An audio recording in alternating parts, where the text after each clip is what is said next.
Hindi ko pinapagdasok mo sa bag mo lang ba? Gakot lang ka ng ulit. Pala yung kupay na ako. Nagagamit na nga. Siguro magkasunod eh.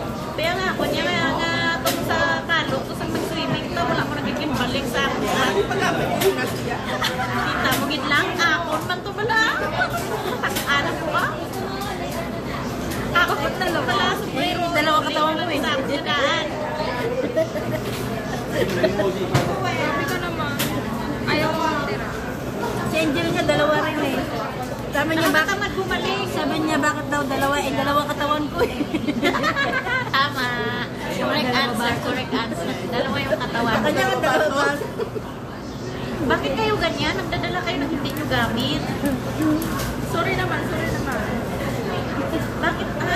Jane, ganyan. Gali ko ba talaga mamagpit ng hindi sa'yo? Ha? Salamat ka kasi nakip ko sa bag ni Ate Jen. Kung hindi, sa iba na yun. Bakit ka mo nilagay sa bag niya? Hindi mo binigay sa akin. Ang liit ng bag mo. Boy, wala akong bag nung time na yun. Di ba iniwan ko yung bag ko? Ay, oo nga, yung maliit na bag yun na lang. Alam mo, maliit. Tapos hindi ko na alam kasi tumakbo tayo nun. Oo, muulan yun. Guys, magulo na yung hair ko. Lansyado to kanina. Tapos ngayon, para na ako sinabunutan.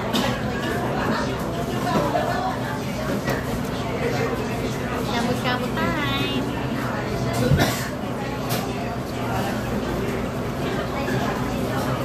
Asan dito yung nyoro? Ito yun, oh. Ay, wala akong sasawan. Hilaw pa.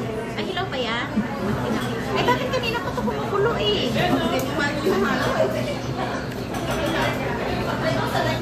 Ganon. Pinatay ko pa naman na.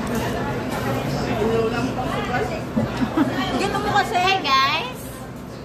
Tulungan na nga kita. Ay, madugmok ang itlog. No.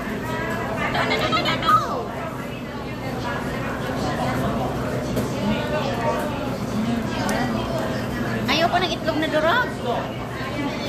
Gusto ba yung buo? Doon man.